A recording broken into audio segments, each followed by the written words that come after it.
Of Sudan and South Sudan are meeting again on Monday after failing to reach a deal in talks Sunday on border disputes and oil sharing. President Omar al-Bashir of Sudan and President Salva Kiir of South Sudan are discussing the issues in the Ethiopian capital of Addis Ababa. They met for several hours Sunday and were seen chatting in the hotel after the meeting ended. The two leaders are trying to reach an agreement to end hostilities and restart oil exports, but security concerns appear to be the main sticking point. Now, more than a year after attaining independence, South Sudanese residents are growing impatient with their government. John Tanza, co-host of VOA's radio program South Sudan in Focus, recently returned from the country, and in an interview with me, he talked about the state of the nation. After the conflict with the North and a lot of events took place, one significant one is the close down of the oil pipeline. That has impacted negatively on the country. People are complaining left and right. Civil servants, in fact, most of the civil servants got huge cuts in their salaries. And they have not even received that salary since June. In fact, it was in August, the end of August, that they received 1 month's salary. But remember, June, July, and then at the end of August, they were given 1 month's salary. And it's not certain whether they will get the September salary. Now, the government had said that even if they don't sell the oil, they still are going to be able to marshal the necessary resources they need to run the country. What are they saying now? Well, the Minister of Finance came out publicly saying they are not collapsing, they have money that can sustain them, and they are doing well. But the reality on the ground is different. People are complaining. Basic services are not there. And the fact that the Minister of Finance, Kosti Manibe, is saying they are not collapsing and they have money. Now, it begs a $1 million question. If you have money, how come you have not been paying your civil servants for the past 3 months? The language they used is that they're going to receive money for oil that they will deliver in the future. Is that plan really, has it been executed, or is something they were thinking they'll be able to do? There is a lot of secrecy around these oil deals in South Sudan. What the government decides or what the government commits itself to with other oil companies or with other countries is not made public to the people.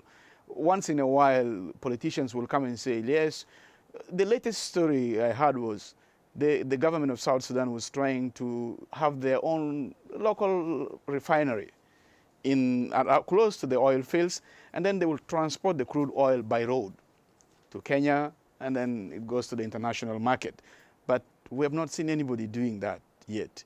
In terms of other developments, what do you see on the ground? The road constructions, putting up of the necessary infrastructure for the growth of the country's economy. Before the close down of the oil pipeline, I would say there was sort of a booming construction going around Juba town by investors, by individuals, and by the government. But as it is now, the progress is at a snail pace, and reasons being there's no money. The construction of roads within Juba town, the feeder roads within Juba town have been taken care of.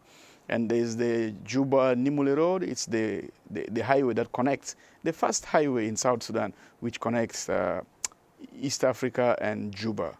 But the other routes, like linking Juba and the other states, they're in a bad state. We saw dancing and jubilation at the conclusion of the referendum, and then finally the attainment of independence of South Sudan. The South Sudanese had all these great ideas and dreams and aspirations for their nation. How do you gauge the feelings of people now? I've been speaking to people from different walks of life. What I get from them is that the government did not live to the expectations of the people. People expected that as soon as South Sudan becomes an independent nation, everybody will enjoy the fruits of independence. That's what they call it there. And what is these fruits of independence? Service delivery. People want water. In fact, Juba still depends on River Nile. The majority of population in Juba depend on water drawn from the Nile into water tanks, trucks with tanks, and it's distributed. Now, a barrel of water costs 25 South Sudanese pounds. Now, that 25 South Sudanese pounds is not easy to get.